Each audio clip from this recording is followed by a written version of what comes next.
Alam niyo po, itong panahon po ng pandemya, itong quarantine period ito, maraming iniisip ang mga tao na ito'y panahon ng kawalan, Mhm. losses. You know, they lose jobs, they lose business ng mga opportunities. Pero ganun ba talaga yun? Baka naman nagbubukas ang Panginoon ng mga ibang mga pagkakataon. Ano ba ang palagay mo? Pwede po, Bishop. Actually, ito pong feature natin ngayon sa ating bagong Lighthouse Cafe episode ay meron pong mga businesses and even Hmm. opportunities na mas lumagana pa po ngayong panahon ng quarantine and the pandemic season. Lalo na yung nasa platform ng mga online. Mhm. Oo, kaya alam niyo napakaganda, very interesting yung ating mga interviews ngayon sapagkat featured po natin ang mag-asawang nasa likod ng Sounds Cradle. Ano ba Yes. yung Sounds Cradle? Pang maliliit na bata ba yun? Porque Cradle. Panoorin niyo po ito sapagkat meron tayong interview sa mag-asawang si Reginald at si Kimberly. And tingnan natin kung anong magandang pagkakataon, opportunity para sa mga bata, no? Mhm. Lalo na yung musically inclined. Yes, and actually even yung music, Bishop, nakaka-soothe yan lalo ngayon na maraming Ah, problema sa mental ay naku, health sinabi issues, ko mga sa'yo. mental health ng mga hindi lang kabataan pero even the Cradle parang adults. hinihili sila ng ganyan, di ba? Okay. Oo. And more on the businesses sa atin naman Espresso Self. I-feature naman po natin ang isang agripreneur. So yan po ay si Mr. Earl Orenza. At Mm, alam niyo, Bishop, ngayong pandemic, even yung mga kasama niya sa kanyang farm mm. ay mga community people. Kaya nagkaroon din sila ng hanap buhay even during the pandemic Uy, season. maganda. Online din yung farm? Hindi po, totoong farm, legit na farm. Oh, So, abangan niyo po yan sa ating Espresso Self. And of course, stay tuned para sa ating barista dahil meron po tayong isang live question from a viewer tungkol sa hospital naman, hospital okay. bills. Kung allowed po ba na ipalabas ang isang pasyente na hindi pa nakabayad ng hospital Lahat bills? yan sa episode na ito ng Lighthouse Cafe, Where where good good talks talks happen. happen.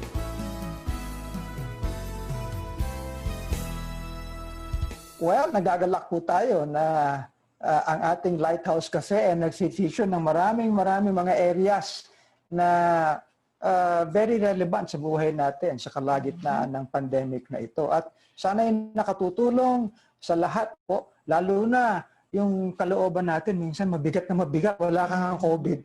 Pero ang bigat, no, ng iyong iniisip, ng iyong kalooban. Kaya sa episode na ito, nag-invite tayo ng isang mag-asawa, no, Opo. Reza. Ang kanilang line of business ay, well, pakilala na lang muna natin sila. Okay, and here is Reginald and Kimberly Tan. And Nald and Kim, welcome again sa Lighthouse Cafe. We featured you some time ago. Around 2 concerning sa years inyong ago, if business. you're not Oo. mistaken. But welcome again. Ano? Siguro bumati muna kayo. Magandang araw, Pastor. And magandang araw, Reza. Salamat for inviting us into Lighthouse Cafe. And thank you for bringing us as guests and allowing us to share our stories. No? Kami mag-asawa. Yes. And what is the name of your business again? Well, it's Applied Music Platform by Sounds Cradle Inc. That's the name of our program at this point. The name of our company is Sounds Cradle. But the service we're offering is music lessons online, and this is done through our program called the Applied Music Platform. We've evolved the name from program to platform because online na tayo ngayon eh. Hindi na tayo face eh. So we had to evolve the name. But it's basically for the schools that have partnered with us, they're familiar with the program. So nag-migrate lang tayo into an online platform. Now, you are both into music, o ikaw o si Kim lang? Who is into music really? Both of us are. I'll let my wife answer that. Yeah, Sige, Kim. we're both music graduates, so I guess we're both into music. It's just that we pursued different programs when we were in college. Si Reg was a composition major, and I was a voice major. But eventually, when we got into this business, it's still very much music related. That's good. So how many years na ang Sounds Cradle? Officially, this is our 8th year. We started at 2012. This is our 8th year already. Let me ask you, since siguro magandang tanongin ko sa inyo ito, no? How is music relevant, no, in this time of pandemic? nabanggit ko lang kanina sa ating opening, na ang isip ng tao, Mental no, health po ang talagang marami issue ang may ngayon ng anxiety, ng mga marami ang tao depressed, ngayon, no, right? mabigat na mabigat ang kalooban nila. Is there something in music that lifts them up? I can recall something that just happened to us yesterday, because yesterday we went to the home of one of our students, one of the schools we work with, to deliver a set of drums. As the student who's just in fourth grade really, really wanted to resume his drum lessons. But Aha. napansin nga raw ng mother niya na during the pandemic, talagang nalungkot daw yung bata. The child would always ask Oh. about, why can't we go to school? Why can't we hug our classmates? Kahit may Zoom classes tayo ngayon, it's still not enough to Yes. compensate for the lack of, yung parang the lack of physical presence of all. Right. Personal, yeah.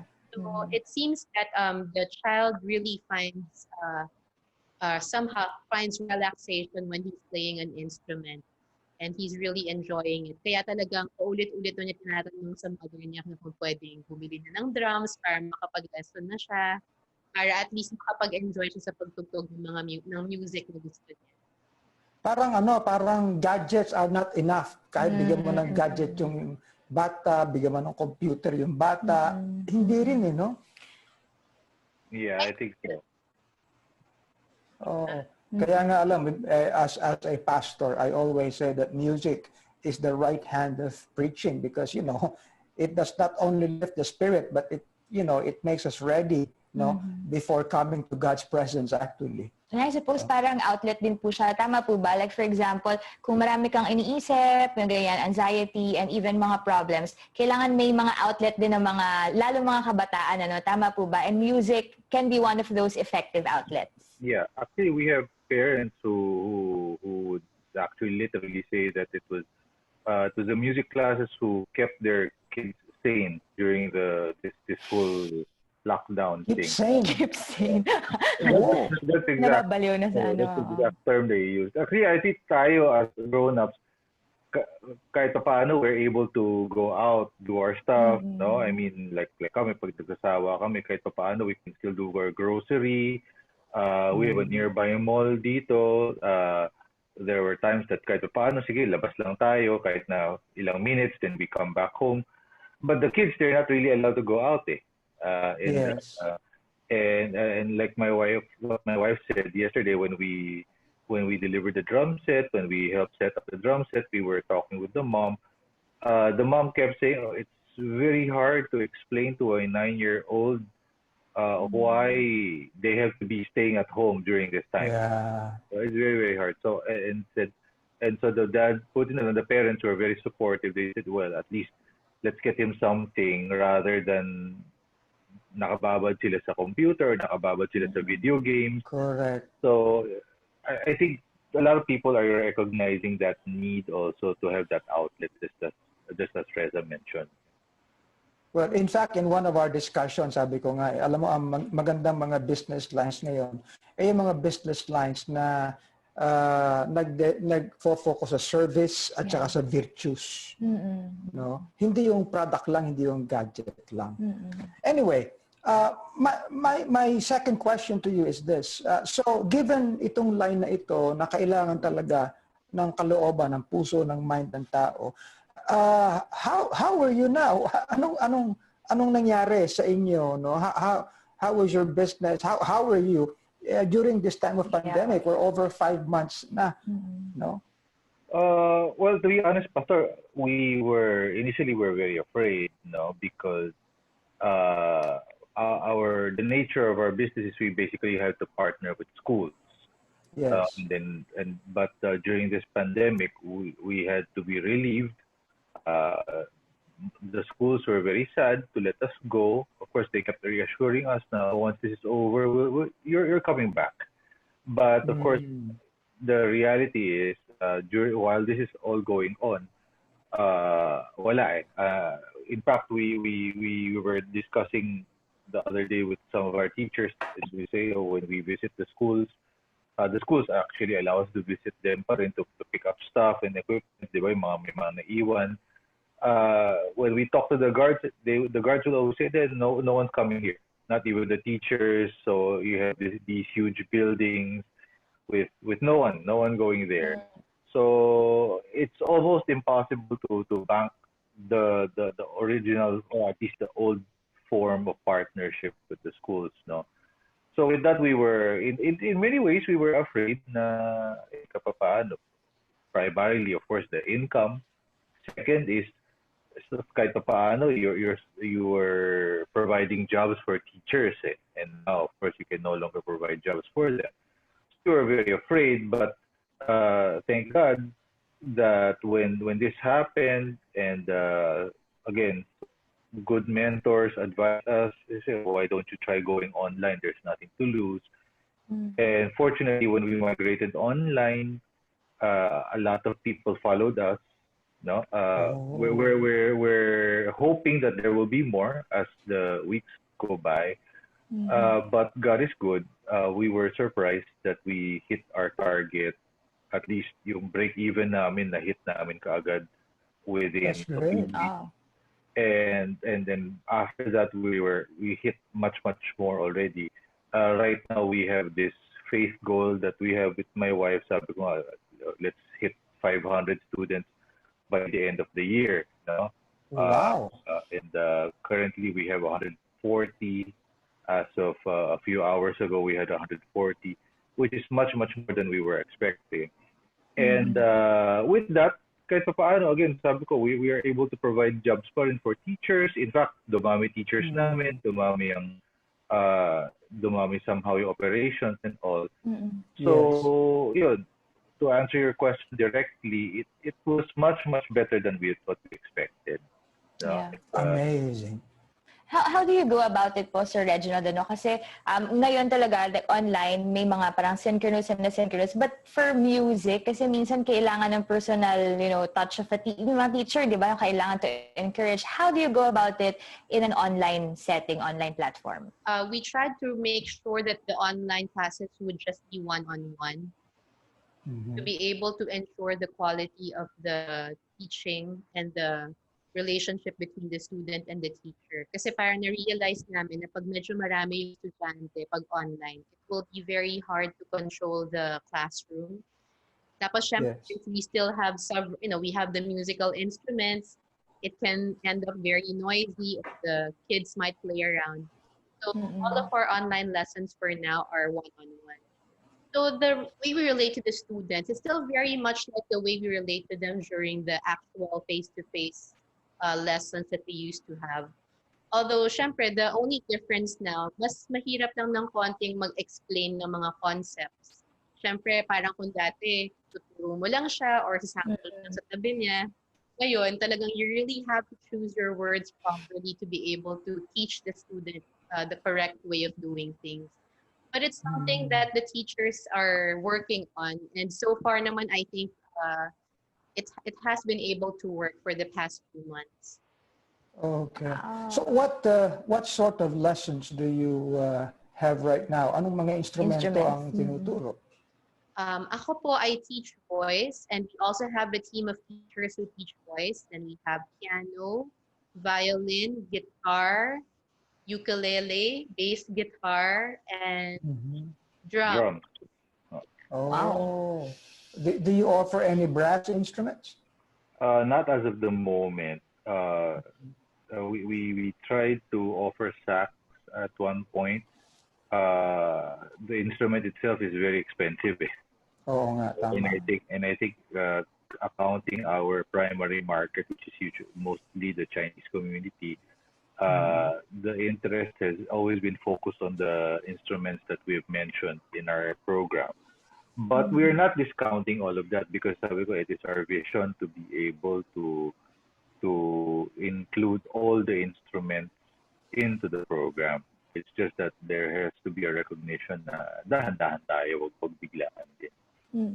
Alam mo, I need to confess to you that music is very near to my heart because Yeah, sure. You also I play grew music, up di ba? I grew up in music. And may playlist na po siya sa I YouTube.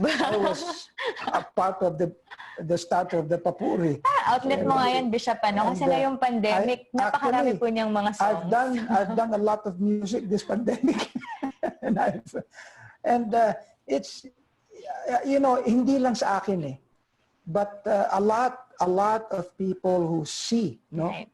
nakikita nila sa social media would message you and they would say a lot of thank you, a lot of appreciation.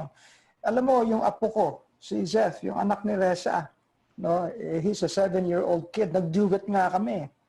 I, I yung likes, umabot yata ilang views yun, 27,000. 27,000. My goodness, sabi ko, hindi ko yun naasahan to from a 7-year-old.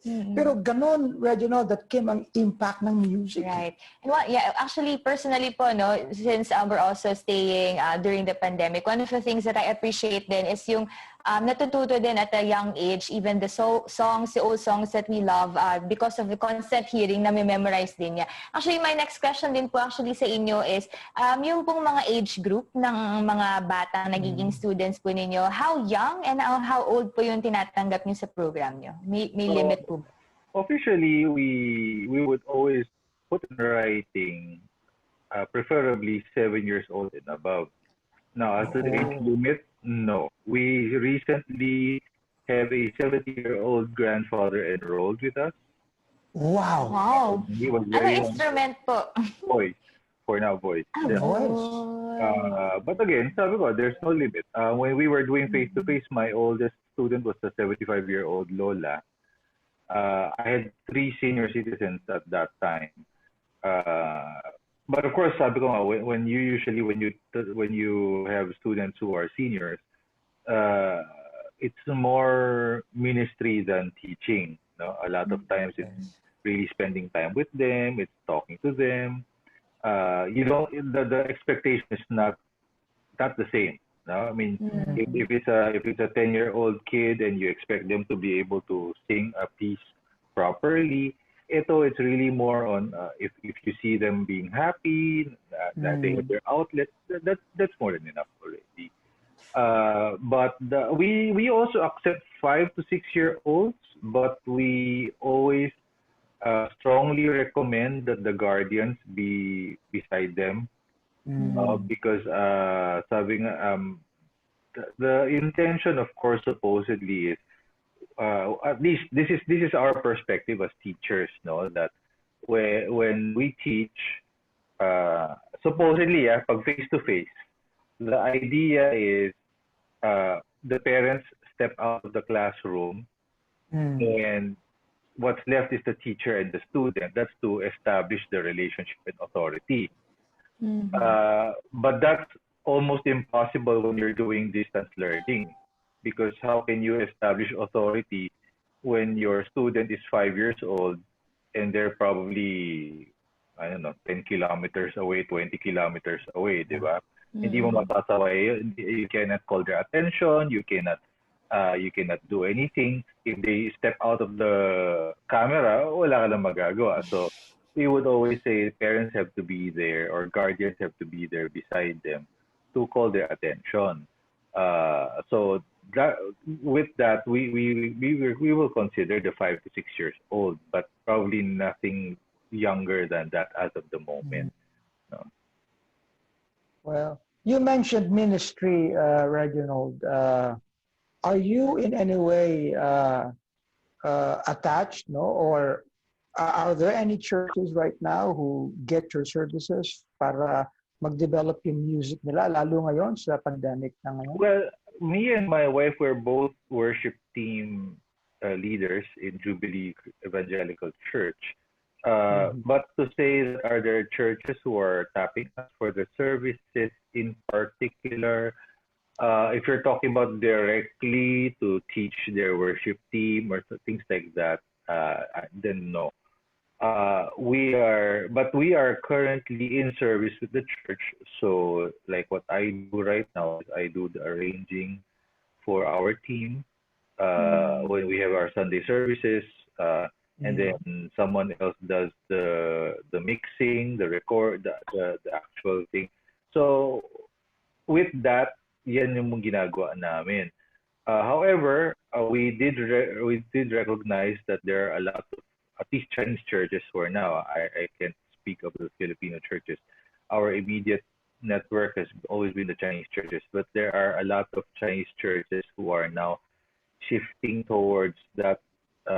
Who are Yes. taking now the online service more seriously. No, I think there was a time now we are still hoping that hey maybe after 3 months we could go back to the face to face or the physical service. But sooner or later, I think lately we've been accepting it's not going to happen. So we have other churches who are consulting with us already. Or how did you do the licensing? How do you do your? What's the process? What do you guys do?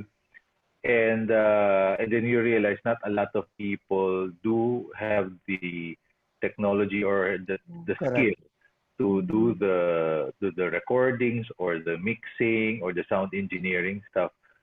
So there is we I've discussed with some of my teammates. We said hey, maybe we could do this as part of the ministry that we could extend to other churches. No, sabi ko if we have to sponsor, then that's fine. I mean, it's build part of the building of the kingdom of God anyway. So that's in the works right now. We're looking into all of that. No? I think we would be on the same page on that matter, Reginald, kasi syempre we've been exposed to media, and actually a lot of pastors come to me asking for help, hindi lang sa ano, but even doon sa setup ng audio ng, I come from audio background din kasi pagkatapos about licensing. Palagay ko we need to, And even yung editing, yung end yes, result that you show online, yung it mga takes virtual a choir lot na of yun, time di to ba? edit Oo. everything. Alam mo, developing itong Normal, area na natin. ito eh. If I may ask po, being in this industry for a lot of years, ano po yung joy in, in being able to teach music Yeah. specifically to children?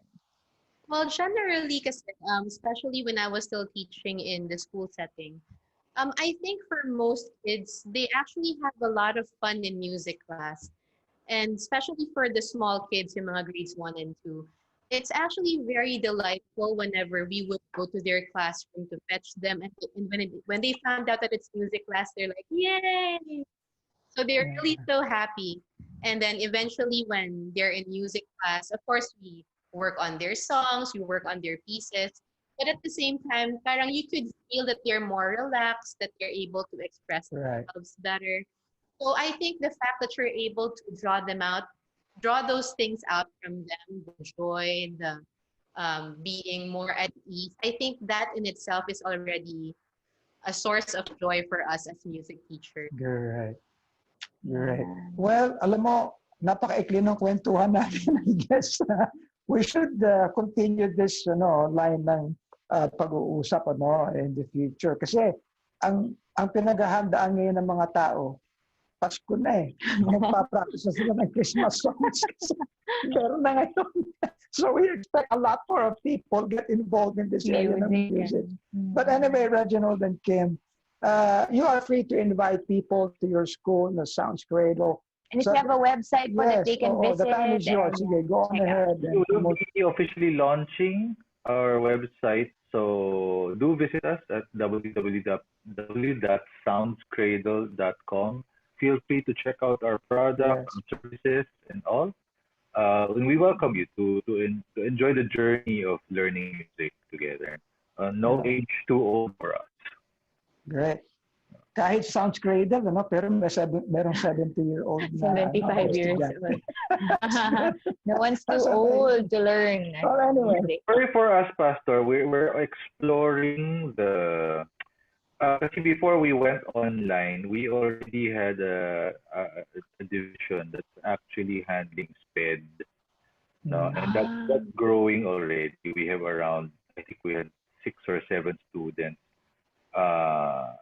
since we launched it. I think it's been a year. We had a very generous sponsor who literally said, I don't care how many students are enrolled in the SPED program, Wow. I will make a full sponsor.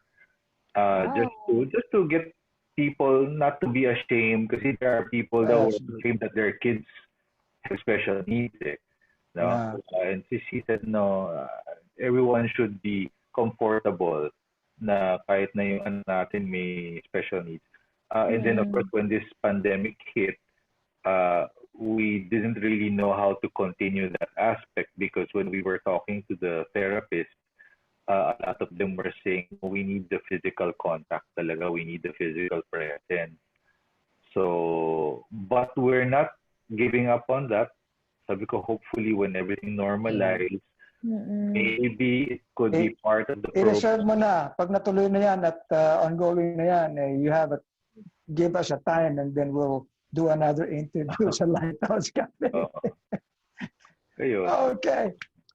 So, well, the Lord bless your ministry and your line ng business, Reginald. And again, thank you so much for this time that you can be with us here. Well, wag po kayong aalis at marami pa tayong pag-uusapan sa episode na ito ng Lighthouse Cafe. Mga usaping in, mga paksang trending, Mga talakayang may kabuluhan. lifestyle at kulturang sariling atin.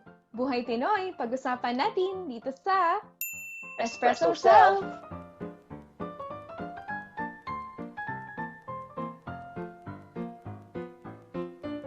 More than half of 2020 is done. In fact, papasok na tayo sa quarter 4. At habang tumatagal ay marami rin nakaka-experience ng mga financial challenges dahil sa kawalan ng trabaho at sa hinaharap ng ating economy. Pero itong panahong ito ay naging daan din upang maging innovative ang ibang mga organizations. At sabi nga nila, habang may buhay ay may pag-asa. Kaya naman, hindi dapat tayo sumuko. At alam mo, dapat nga natin tong mas panghawakan bilang mga Kristiyano dahil meron tayong pananampalataya mula sa Panginoon. And anyway, alam mo, very exciting ang araw na ito dahil makakapanayam natin ang isa na namang entrepreneur. Actually, he is an agripreneur. Ayan. He's a farm owner and the founder of Salvaje Chili Products. Wow, grabe recall naman yung pangalan yan. Kakaiba, Antoinette. And we know that he was featured also in Agriculture Monthly dahil sa kanyang chili farm at sa product line that he set up in just 5 months. So let's be inspired with this story. Welcome to Espresso Self, Mr. Earl Orenza. Hello. Welcome to po, Lighthouse welcome. Cafe. Hi. Hello. Thanks for joining us today. Siguro a bit of a Yeah. background lang, Earl, about yourself. What do you do? Kumusta ka ngayon? I'm a farmer. Magsasaka ako. I'm an entrepreneur. I used to also be a professional. I used to be with ABS-CBN. I was one of the 11,000 who got laid off. Oh, really? Wow. Yeah, wow. I'm one of them. But I've been doing business even if meron akong trabaho Employment. full time as an employee.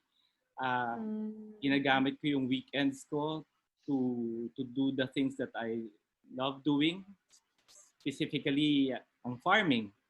So, nabanggit nyo nga kanina that ako po ang magsasaka ng Salvaje Chili Products. I guess ang naging reason kung bakit ako nandito was because of the write-up by agriculture.com.ph. So, I'm excited to be here. I'm not an expert, pero kung ano po yung natutunan at alam ko, I'm very willing to share them all. Very quickly lang, Antoinette, no? just curious dun sa yung farming, Earl. Yes. Why did you endeavor dito sa farming? Is it a love for farming ever since you were young, or medyo na-feel mo yung need, especially nowadays? 3 years ago, I had parang midlife midlife crisis ata. Tawag ata nila doon, midlife. Quarter life. Quarter life. Sige, I like that. When I turned 41, I asked myself, sabi ko, anong gagawin ko pag hindi na ako nagtatrabaho? So, sabi ko, gusto ko mag-retire sa isang farm, pero paano ko gagawin yun? Kailangan ko siyang aralin kasi wala namang farmer sa family ko. So, I was reminded by my father that I have a piece of garden daw sa Pangasinan, sa Malasike. Bakit hindi ko na lang daw doon gawin yung mga plano ko? Kasi initially, I didn't know what to do. Basta gusto ko yung idea of nasa farm, tatanda, para ang saya. But I really don't know. I didn't have any idea on how to do it. I didn't know that I have green thumb. So I went to I search around. I mean, I research. I went to my friend who became my mentor, invited me to his farm in Tanay. So weekly, every weekend, wala akong work. I go there and try whatever they're doing. Then slowly, natutunan ko siya. I got my hands dirty. Sinubukan ko talaga magtanim and I enjoyed. Sabi ko, gagawin ko to. That time, may 3 generations na of people, settlers there. So sabi ko, pagka ganyan, medyo mahirap din siguro gawin. Kasi when we talk about lands at this time, di ba? Tapos may mga parang mahirap para sa mga tao pag nalaman nilang gagamitin na yung land. So sabi ko sa father ko sige, if you're going to give me that piece of land, kailangan din nating kausapin yung mga tao para din alam nila yung plano. Pero wag mo silang bibiglain kasi sabi ko magugulat yung mga yan. So we went there, and then when my father announced that there's a plan in using the piece of land, naturally the people there got worried. I saw in their faces and in their kids' faces that baka nate-threaten sila na baka paalisin. I wasn't that kind of person. In fact, sabi ko sa kanila, to make the long story short, don't worry, I'm not gonna ask you to leave. Tayo pa nga ang magtutulungan. Sabi ko, help me so that I can also help you in return.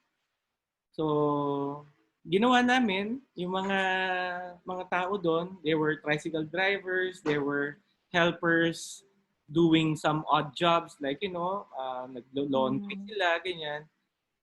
Kung ano yung mga natutunan ko sa pagpunta ko sa farm ng Tanay, tsaka sa Google, at tsaka YouTube, at tsaka sa ilang seminars na natinan ko, ina-apply ko doon. I taught them how to do it. So in their eyes, I was an expert. So sabi ko, inaaral ko din. Pero pagdating doon, nagawa namin. So I assigned the farm, assigned the head of the family to be the farm manager. And then the family, they started helping me. Of course, I provided salaries for them already, even if nagsisimula pa lang. So that way, hindi na sila kailangan mamasukan o mag-tricycle drive. Meron na sila magiging fixed income. It's not that big, but it's helpful. Kasi nagsusubok na lang naman din ako mag-farm. So yun ang start ng kwento ng farm. Nagulat ako na kapag patubo kami. We started June. Nakapagpitas kami sometime September. And then I was surprised na nakapagpalago at saka nakapagpabunga ako. Marunong pala ako magtanim. Expert pala talaga. people there ask me, "Sir, maganda na po yung trabaho sa Maynila. Bakit nandito kayo?" Sabi ko, masarap yung buhay dito. Probably I could say that because I had a fixed income too from my company, di ba? Sila kasi iba din yung hirap ng buhay nila. So while I was farming and enjoying already the harvest, I saw how really, the community, how poor the community was. Sabi ko, I could do something more. So yung farming became parang an instrument for me to realize that the community is really in need. Because hirap sila dahil yung mga ibang nagtatrabaho para sa farm, binabayaran ko or I pay them.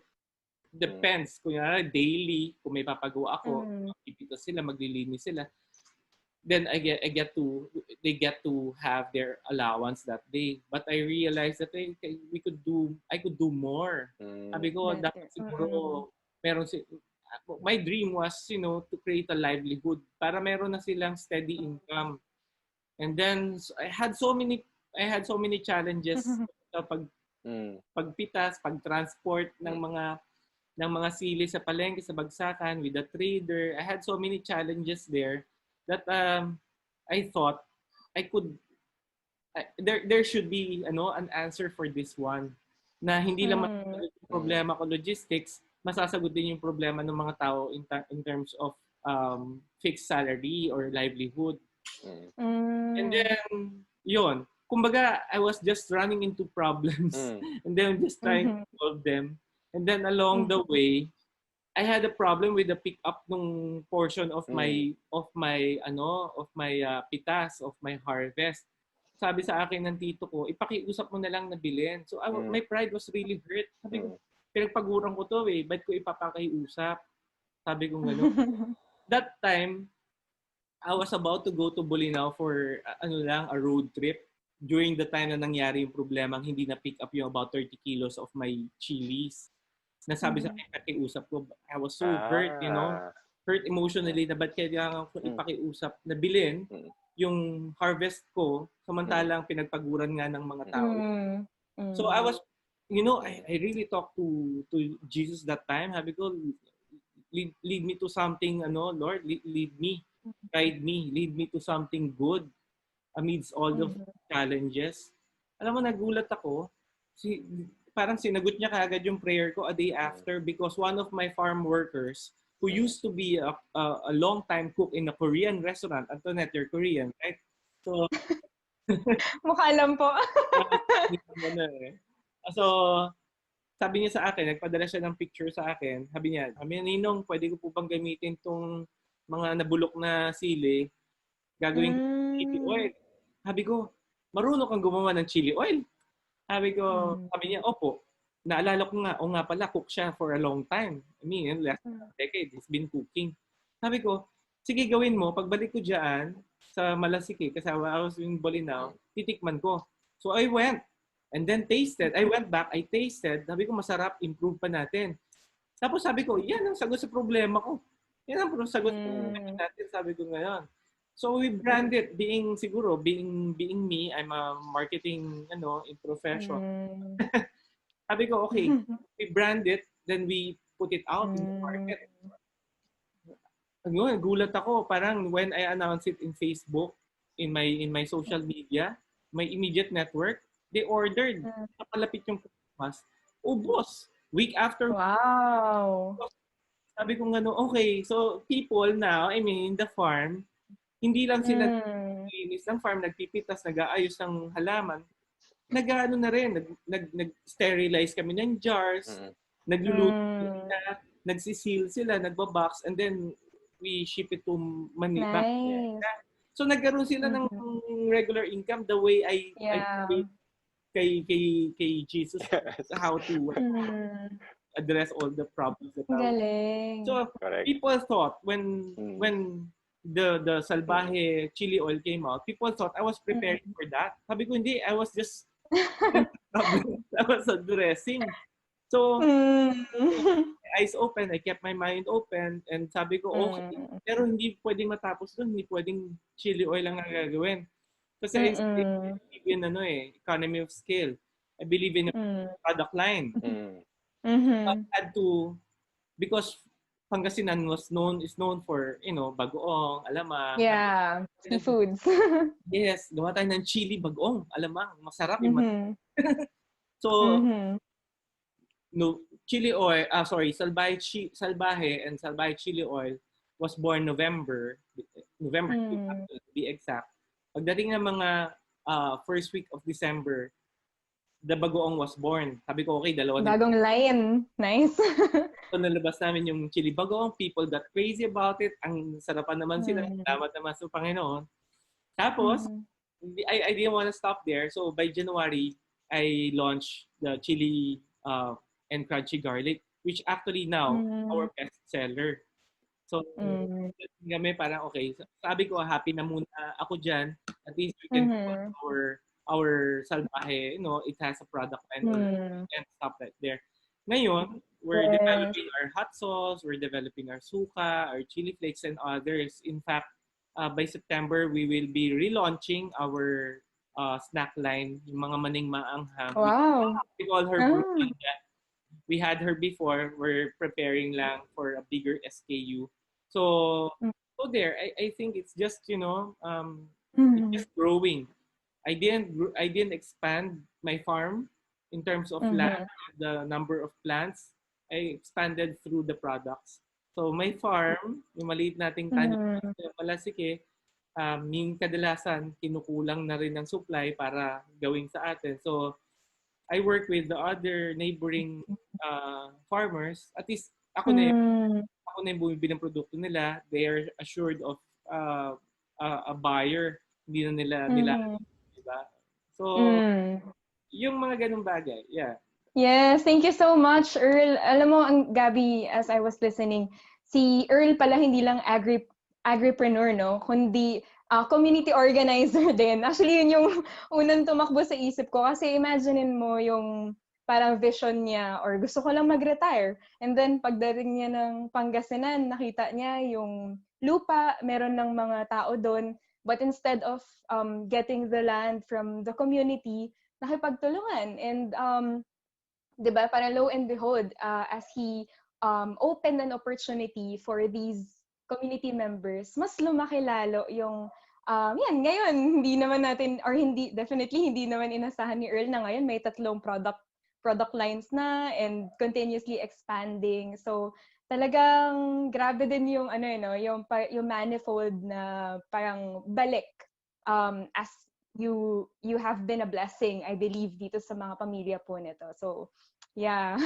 Blessing din sila, Nakakatuwa. blessing din sila sa akin. I have to say that because without them, I cannot Mm. do this on my own. So I guess, Yes, definitely. palitan lang. What I gave them also is when kumbaga parang to make them, to make them more to make it more beneficial for them. Ang sabi ko sa kanila, for every jar that we sell, there's a portion Mhm. of the sale that goes to a common fund which they have Mm. access to para sa pag-aaral ng mga anak nila, Nice. pag-aaral ng Mm. mga Mm. health Mm. needs nila. Nice. So, Mm. I mean, I haven't really proven anything yet. Kaya yung mga Mhm. tao sinasabi sa akin, bakit hindi mo ikwento yan? Ilagay mo sa Mm. promotional. Mm. Sabi ko, no, wala pa eh. Kasi Mm. sisimula pa lang ako eh. Tignan muna natin. Yeah. But it's really the story of You started last year, Earl, and how big is siguro the company, yung workforce mo, yung family niyo, yung community niyo? no, we started 2017.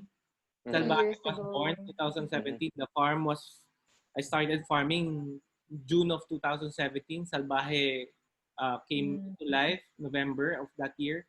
Uh, Wow. Ngayon, meron na tayong na-expand na natin yung commissary. Mhm. Uh, may mga dagdag na rin tayong mga tao na tumutulong na doon din within that community din kasi ako ang goal ko lang naman is to help the immediate community eh. So Mm. na maximize natin yung efficiency nila. I'm also Yeah. training them in terms of management kasi Mm. people from the province, they tend to Mhm. be slower than us. Diba kasi iba yung The pacing. pace. Iba yung Yes. pace, yes. And Mhm. that's normal to them. But, I really like them to grow, Yeah. to be successful in what they do. So I coach them also. So ngayon yung efficiency, gumanda na siya. You're asking Gab about the manpower. I didn't really add so much people. I just concentrated in the several families Mm. there. But the way they work now is it's really faster than when we started. Mm. We had our commissary already. We are expanding as we speak. We had an office. We have an office already in Quezon City. So Nice. the structure is better. Before kasi, kami yung nagbebenta online. Siyempre, yung easiest, di ba? You sell it through your network. Naturally, your friends and family will immediately support you by pag nag-post ka social media mo, like, FB and IG. Um, pero syempre, I wanted to make it bigger para ma-achieve lang yung dream ko for the brand and for the community. We're working on export now. Natigil lang because of the pandemic. All the papers are hampered processes, but we're getting there. We have already admin and releasing division here in Quezon City office. So the efficiency medyo umayos na. Mas nakaka-fulfill na kami ng mas mabilis sa maraming tao. And we shared also the sales. Hindi lang kami during the lockdown, 'di ba, ang dami nawalan ng trabaho, ang dami ding talagang naturally nangangailangan ng pera. So we decided to relaunch our reseller program. Kasi we wanted to share the blessing kasi kami blessed na kami. Pero gusto namin mag-share pa sa iba din by providing opportunity to have their own business. So we launched the reseller program nung May 15, and there's a lot of resellers namin ngayon natin we are available nationwide through them. So nakakatuwa lang kasi kumbaga we also somehow nakatulong tayo sa nagbigay ng income sa mga taong mga resellers natin, sa mga taong nagtiwala. Up until now, we're still doing that. We were surprised during the lockdown that most of the businesses really, di ba, alam naman natin maraming naapektuhang negosyo. Pero the lockdown when people stayed at home, they started cooking on their own. They discovered salbahe could be the best food pair, pang halo, pang ingredients, pang sauce. Oo, grabe. So, spice up. Oo, nag-save video na niluluto ko yung prawns, nilagyan ko ng ganito, and then people started following. So if you have time, check out our Instagram, salbahe_chili products. Our DMD, she managed to collect, and then pinagsama-sama, she gathered and then put into highlights yung mga stories ng mga tao. Gulat ako. Recipes. Recipes. Nice. I guess it was successful in terms of people knew and experience yung salbahe during the time kung kailan din hirap na hirap ang maraming negosyo. So also a blessing for us yung mga reseller partners natin dahil naikalat pa nila yung salbahe products natin. Alam mo, Gabi, yes, kulang yung time natin no? But definitely, no, I think sa kwento ni Earl, marami kasi yung nagsashy away from from venturing into business, especially sa farming. Kasi alam naman natin, di ba, dito sa ating bansa, marami talaga na farmers, na talagang yung kinikita nila ay sobrang liit kaysa sa effort, time, and everything na ini-exert nila. So, siguro we just want to also ask words of encouragement maybe from Earl as we go to the end of the segment. Maybe you can encourage also the viewers, maybe farmers or those na gusto din na mag-start ng business. Just don't be afraid to try. Alam mo, yung opportunities are always there. You just have to open your eyes. And then once you see the opportunity, of course, do your assignment. Do the numbers. Tignan mo din yung market mo. It's really ideal if you do a business that's really, makes you happy. Para when you wake up in the morning, gagawin mo siya at masaya ka. That's ideal. Pero kailangan mo ding tignan lahat ng anggulo. Tignan mo especially yung business side, you need to know your numbers, diba?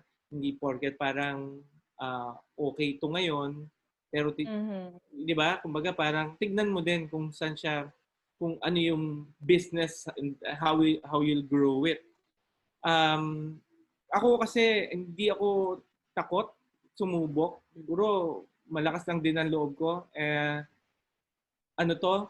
I have other businesses too, in fact, but I'll talk about Salbahe muna. Ano lang, kumbaga, iba naman yung naging story ni Salbahe. Si Salbahe kasi, I was just working on my dream of retiring to a farm, but along the way, I saw opportunity, and then just being me, siguro na meron akong, I mean, you know, I take every challenge as an opportunity. Kailangan ko lang tignan kung paano. So I guess, ang gusto ko lang sabihin is, pag meron kayong nakitang pagkakataon, pag-aralan nyo, open nyo lang yung minds nyo, and I'm sure it will be beneficial for you, especially if you want to have your own business. Ako, I like building brands. That's what I'm known for by my friends. I, you know, nobody will stop us from selling anything. You know, magbenta ka ng halimbawa face mask because it's significant now, then that's okay. Magbenta ka ng pandesal or ano yun, ubi pandesal, and that's Ube okay cheese. siya, di ba? Pero if you have the chance and the time to work on your own brand, then you build your own brand. Kasi in the long run, ano yun mas maganda yun Parang mas solid if you creating something that from scratch, and just maintain it. You just have to sustain it kasi po ang kaibahan, honestly, ang dami masarap gumawa ng mga chili products. Ang dami. Sa chili group, ang gagaling nila. The only problem that I see is consistency. Kasi pag nasimulan dahil gusto nilang gawin ngayon, gagawin nila, a month after, 2 months, 3 months, makikita mo, lumalaylay. Kailangan mo lang talaga maging consistent. I think that's the secret sauce sa lahat ng kailangan mong gawin if you want your own business to succeed. Just be consistent. Be consistent. Yes. Siguro final invitation na lang, Earl, to those people either who want to become part of your company through reselling, or maybe those who are interested to try your products kasi talaga namang nakaka-spice ng Nakakagutom usapan. Nakakagutom. Very appetizing yung usapan natin, Earl. Go ahead. I'd like to make 2 invitations. First, ang ganda ng bansa natin, ang yaman ng lupa natin. Ang tingin ng mga tao sa agriculture o sa pagsasaka, well, nag-iba na, 'di ba? In my own little way, I'm saying my message through what I do. I-appreciate natin ang agriculture. Masarap magtanim. Oo, mahirap siya, lalo na alam niyo naman na we get little support from,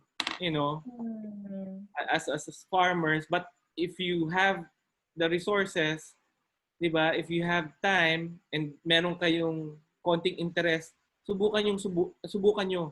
Tapos let it grow in you. Let's go back to agriculture. Let's appreciate what we have. Ang yaman-yaman ng bansa natin, ang ganda ng lupa natin. Bakit hindi natin siya subukan? 'Di ba? Maraming bata diyan na gustong sumubok sa farming. Try nyo din and see where it will take you. My second invitation is I want Salbahe Chili Products to be to open the doors for young entrepreneurs who wants to try their own business, but hindi nila alam kung paano simulan. Please check out Salbahe, our Instagram, Salbahe_Chili Products, and please see all the highlights and the feed. More on the highlights. Tignan nyo kung paano nag-enjoy yung mga tao so that you'd know that there's really a good market for this one. And if you become our partner reseller, then baka makatulong din kami sa pag-create ng income for you guys. Subukan natin.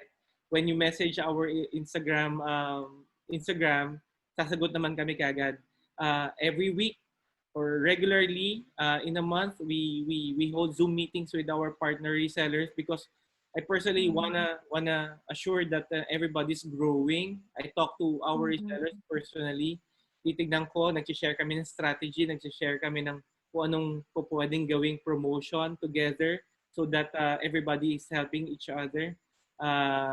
Para lang, we grow together through yeah. Yay! Thank you so much again, Earl. Sobrang, sabi nga ni Gabby, appetizing na yung food. And also this discussion, this conversation. And I really like what you said.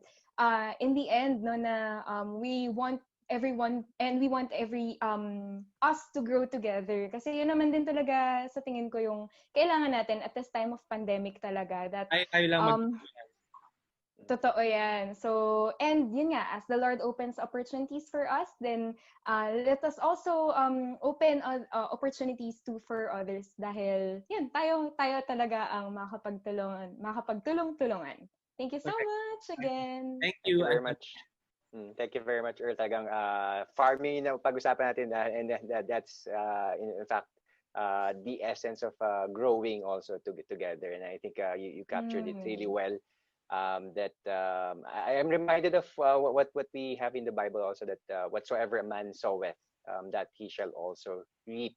And we have an inspiring a blessing from your testimony, Earl, of how your position of being a blessed, being equipped, led to helping others. So maraming salamat, and hope really more people can be inspired, can be blessed with your story. Thank you once again, Earl. And for more biblical principles on how to grow spiritually, let's listen to Bishop Ruben in Hebrews.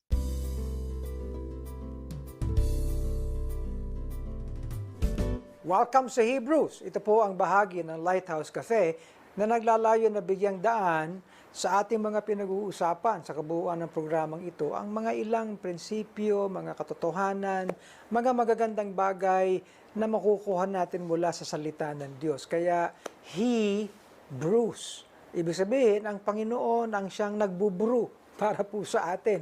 At sa episode na ito, pinag-uusapan natin yung mga nagkakaroon ng mga businesses bilang mga pamilya, sa kalagitnaan ng pandemyang ito. Kasi po itong quarantine o pandemyang ito ay panahon po ng kawalan. Losses, ika nga. Many people lose many things in lives. They lose opportunities, they lose mga kabuhayan nila, mga pleasure, comfort, entertainment. People lose a lot of things, kahit mga mahal sa buhay. Kaya maraming nadi-distress. Although, meron din naman mga kaibigan, mga kababayan, na mga ilang families na punong-puno po sila ng mga creativity. Lalo na yung may mga maibabahagi naman sa ibang mga tao.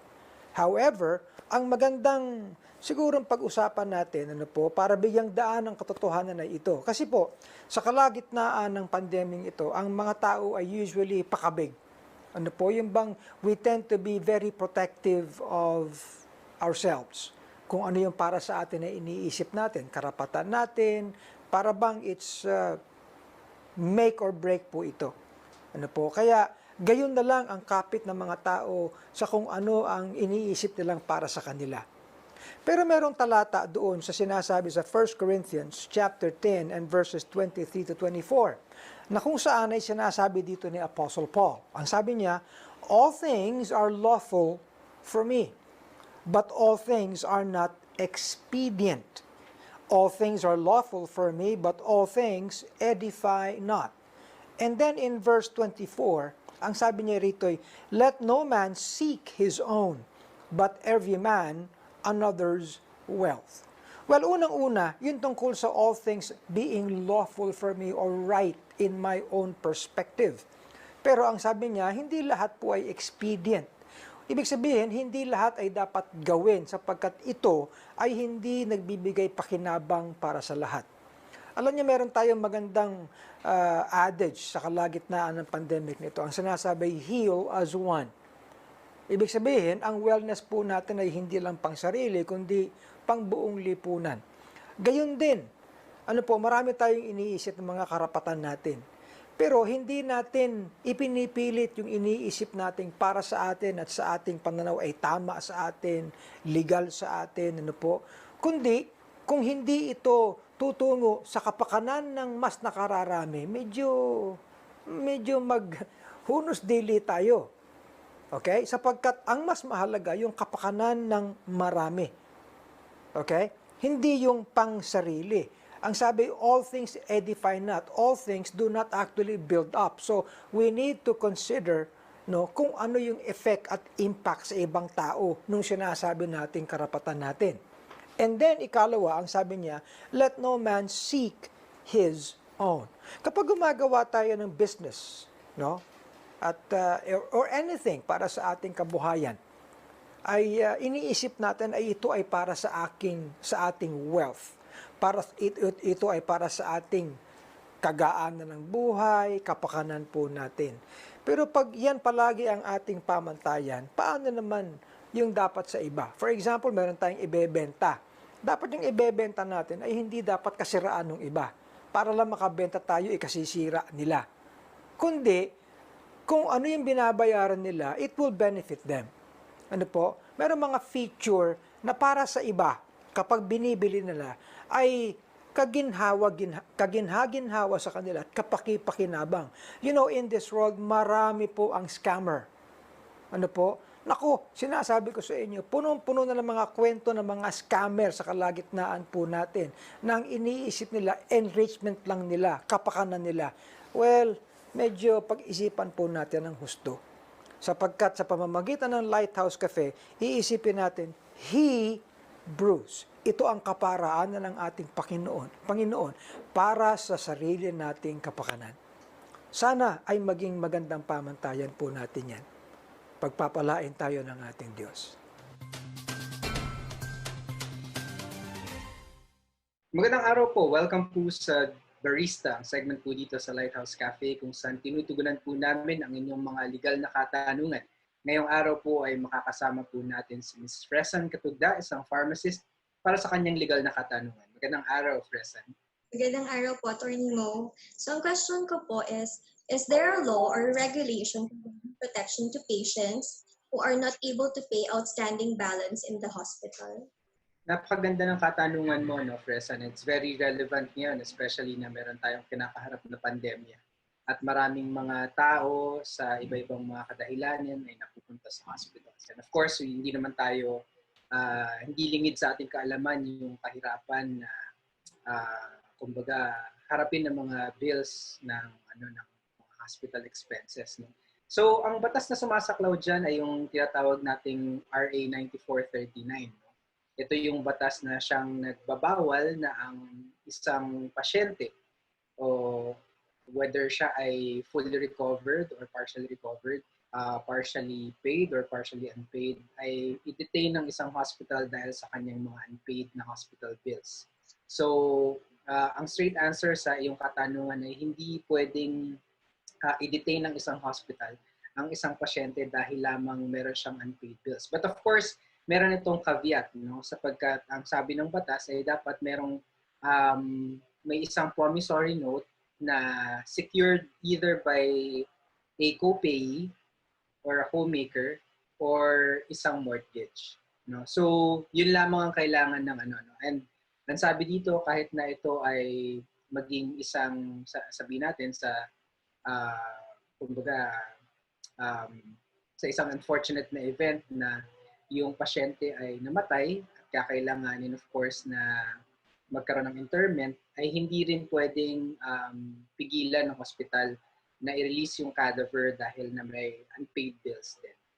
So basta as long as ito ay merong ma-execute na isang promissory note na may accompanying na co-maker na siyang mag-guarantee or magiging liable din, the same as the original payee, at merong magiging accompanying mortgage either via real property or personal property ay hindi dapat ma-detain yung pasyente o hindi dapat i-withhold yung cadaver ng isang patay na pasyente.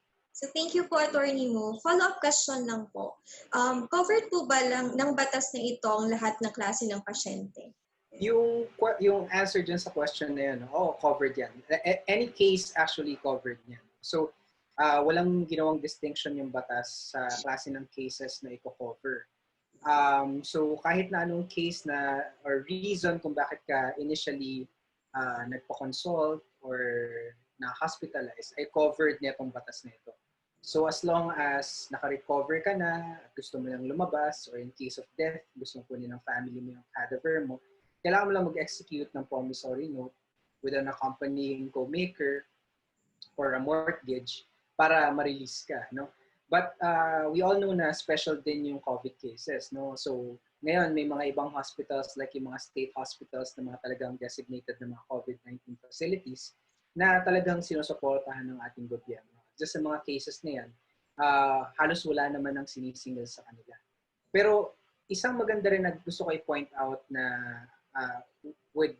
in relation dito sa batas na ito, hindi na ito covered according dun sa implementing rules and regulations. Hindi covered yung mga nasa private rooms. So pag ang pasyente ay nasa private room, hindi siya nabibigyan ng o hindi siya nasasaklaw ng batas na ito. So ibig sabihin, hindi pwedeng mag-execute ka lang ng promissory note tsaka sa may co-maker or meron kang mortgage, i-release ka na ng hospital from detention. Pero itong bagay na to is contestable kasi sapagkat hindi malinaw ang batas, hindi dito sa na ito, hindi nagtutugma yung implementing rules tsaka yung batas. And of course, alam naman natin na pagka may dalawang batas na incompatible sa isa't isa, and in this case, implementing rules and regulations tsaka yung pinakabatas, yung batas ang siyang mas bibigyan ng weight. So, ibig sabihin kung yung batas never made distinction sa klase ng mga pasyente, ibig sabihin dapat yung implementing rules and regulations in this. But of course, yun ay hindi pa yan na-challenge sa Korte Suprema. Okay po. Thank you po, Attorney Mo. Maraming salamat sa iyong katanungan, Fresan, at naway ito ay nabigyan namin ng kasagutan. Para sa lahat po ng ating mga manonood, kung kayo po ay may legal na katanungan, maaari lang po kayong mag-iwan ng inyong mensahe sa aming Facebook page, Lighthouse Cafe. Muli, ito po si Attorney Moses Rivera at your service.